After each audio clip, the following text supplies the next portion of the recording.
making a steak, you pat it dry first. Don't let the juicy steak juice fuck up your later cook. You want to get all the moisture off your steak. Well, it doesn't have to be perfect or anything, you know, just that.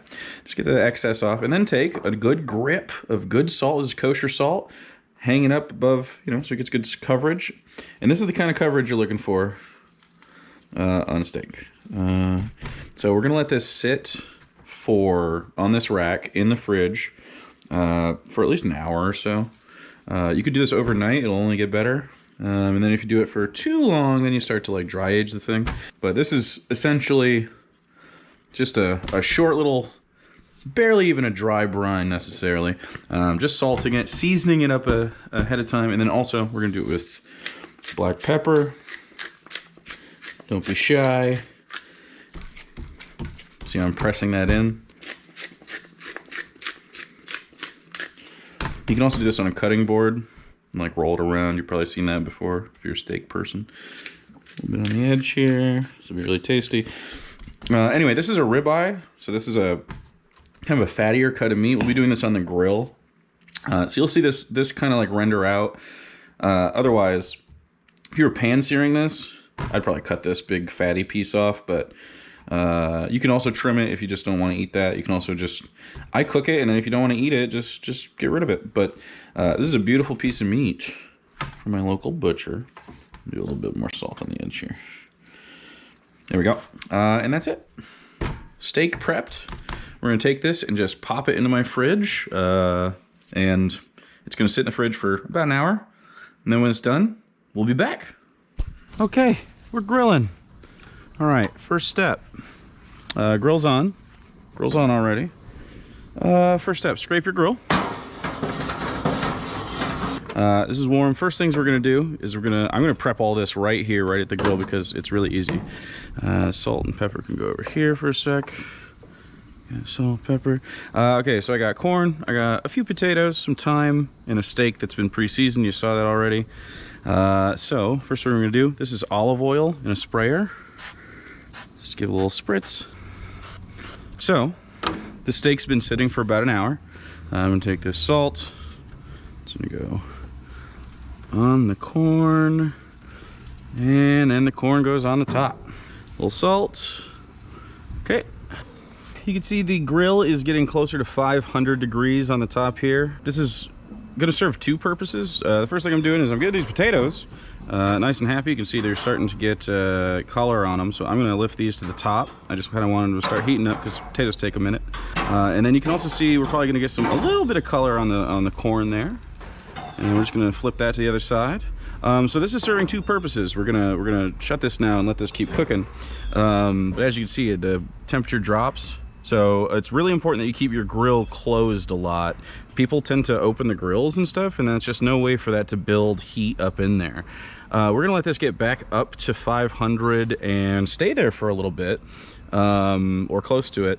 This is preheating the grill grates as well, so that when we put this steak on, that you can see just continues to be seasoned and looking good. It will help this get browned faster and more delicious looking, so we won't have like gray steamed meat or whatever. First thing we're gonna do is we look at the steak, we see the moisture on top of it. We're gonna dab it. Okay, we don't want to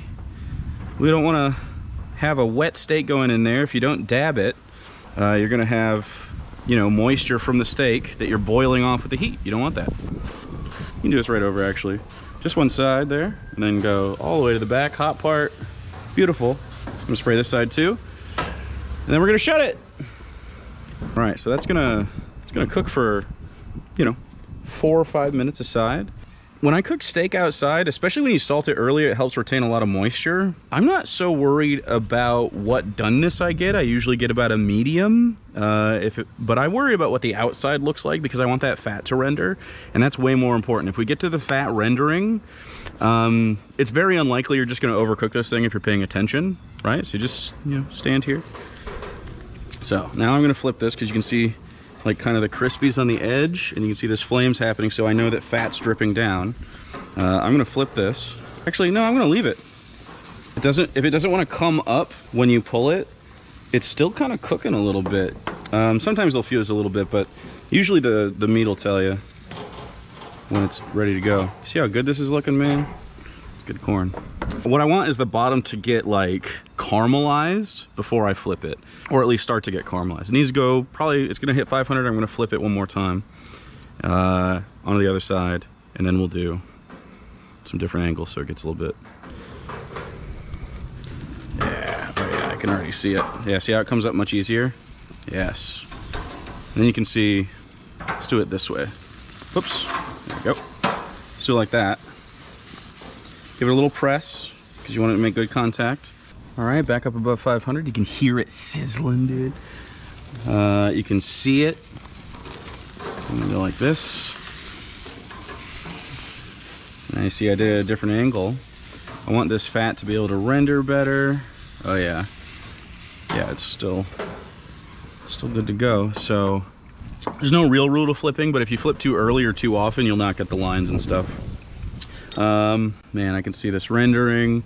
I think I'm gonna flip it. Oh yeah, you can see, ooh, it's falling on. That fat rendered and it fell right apart. Yeah, you can see the connective tissue breaking down. This is pretty good. This is where we're headed. This is what we want. That's gonna get nice and charry too. Beautiful. Okay, we're pretty close. Here's a ribeye. I'm gonna pull it off, bring it over here. It's gonna rest for a second and then we'll cut in. Well, I mean, I just pulled it off. I should show you this side too. It's fucking busted, dude, obviously. Oh man. Oh yeah. I mean, I'm gonna take a bite of this little burnt end part. Oh yeah. Fuck yeah. Anyway, as you can see, you know, medium well or so. Whatever it takes to get this stuff happening.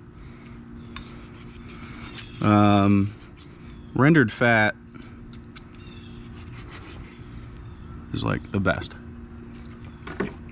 Oh, yeah. Here's the way to go. That's so good. So ribeyes are my favorite cut on the grill, really. Some people don't like ribeyes because they're so fatty, but that's like what makes them good. You don't have to eat all the fat if you don't want it. You know. Yeah, dude, it's perfectly rendered. That's what you want to wait for. Don't pull it early. The rendered fat's the point. The whole point of this. Oh yeah. I like this part a lot. This outside part. Yeah. Anyway. Because I seasoned it before, it doesn't need any seasoning now. It's perfectly balanced. If you want to add salt or pepper, you can. I can't imagine why you'd want to add salt. I could see why you'd want to add pepper though. Let's try it. Yeah, you can do whatever you want. Live your life. Ooh, potato. Potato. You also can do, I prefer fingerlings. You can also just bake a potato in the oven or something while you're doing this. So good. Anyway, that's how you make a steak. This is corn, potatoes, and steak. Yeah, that's it. Anyway, you can see it's also very even. Easy. Anyone can do it.